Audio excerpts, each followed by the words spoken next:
Seulement 37% des familles éligibles aux aides de la CAF connaissent les dispositifs auxquels elles peuvent prétendre, selon une étude commandée par ADESA Domicile.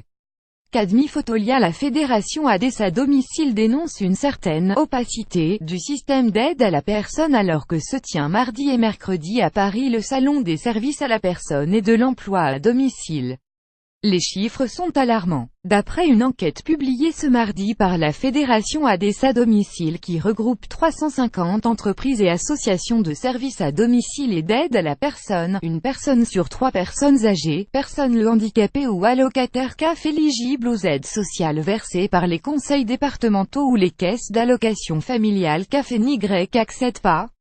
Plus frappant encore, pour près d'une personne sur deux, 49%, ce manque d'accès est lié à un problème d'information. Le système dysfonctionne. On a un vrai problème d'efficacité et d'équité sociale, déplore Hugues Vidor, directeur général d'ADESA Domicile, auprès du Figaro.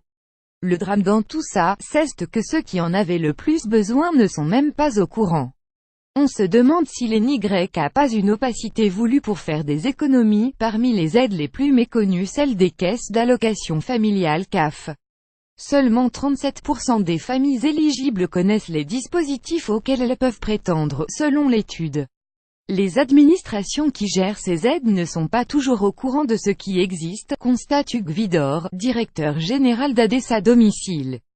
Et 44% des personnes éligibles mais non bénéficiaires de l'APA-aide personnalisée à l'autonomie n'y accèdent pas parce qu'elles en ignorent l'existence. Lire aussi. Les CAF vont chercher les familles qui ne réclament pas leurs prestations. Complexité administrative et freins financiers. Le manque d'information ne constitue pas le seul obstacle à l'accès aux aides sociales. Pour 16% des personnes interrogées, la complexité administrative est un frein. Mais aussi le coût, pour également 16% des sondés. L'enquête constate notamment que 25% des personnes éligibles à des aides sociales liées au handicap y renoncent en raison de charges trop importantes. Autre constat, d'un département à l'autre, le montant de la prise en charge de certaines aides sont très variables. Pour bénéficier d'une aide à domicile, dans le cadre de l'APA-aide personnalisée à l'autonomie, les départements peuvent prendre à leur charge 17 € à 24 € de l'heure, alors que le tarif horaire moyen constaté est de 24,24 €, souligne ADESA Domicile dans son rapport. Conséquence, il n'est pas rare 23% que les personnes éligibles aux aides personnalisées à l'autonomie trouvent des solutions dans leur entourage. Pourtant, on constate que dès que les personnes y ont accès, souvent après un parcours du combattant, elles en sont satisfaites, souligne Hugues Vidor. Culture du résultat. ADESA Domicile n'est pas seul à constater des dysfonctionnements. Dans son rapport la semaine dernière, le Secours catholique relevait qu'en 2016, environ un tiers 31% des ménages, avec au moins 2 enfants de moins de 20 ans à charge, éligibles aux allocations familiales ne les touchaient pas. Autre constat dressé par l'association en 2016, 40% des personnes interrogées par le Secours catholique et éligibles au RSA, NY n'ont pas eu recours. D'après le Secours catholique, le montant de non-recours serait même plus élevé que le montant de la fraude au RSA.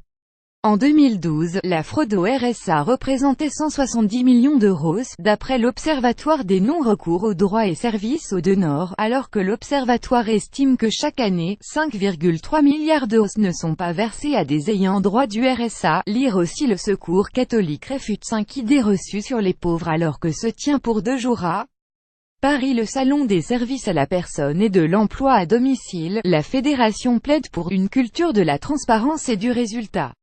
Il faut contraindre les administrations compétentes CNAF, CAF, conseils départementaux à communiquer auprès de leurs administrés sur les aides sociales disponibles et à apporter des indicateurs de performance dans les 3 ans à venir, demande ADESA Domicile. Mais aussi, en interne, former les agents administratifs. Emploi à domicile. Bercy souhaiterait avancer le paiement des crédits d'impôt selon les informations du quotidien économique Les Échos. Le ministère de l'économie envisagerait de revoir le fonctionnement du crédit d'impôt pour l'embauche d'un salarié à domicile, dans le cadre du report de la mise en place du prélèvement à la source à 2019. Pour rappel, plusieurs dépenses comme la garde d'enfants, le soutien scolaire et les prestations de petit bricolage sont éligibles à ce dispositif, comme le rappelle site internet impôts.gouv.fr. Les dépenses ne doivent pas excéder la limite de 12 000 €, majorée de 1 500 €. Cette enquête a été réalisée en ligne par le cabinet Adjuvance auprès d'un échantillon de plus de 1577 personnes éligibles et ou bénéficiaires d'aide à l'autonomie, personnes âgées, personnes handicapées, à la parentalité, allocataires CAF, hors aide sociale à l'enfance.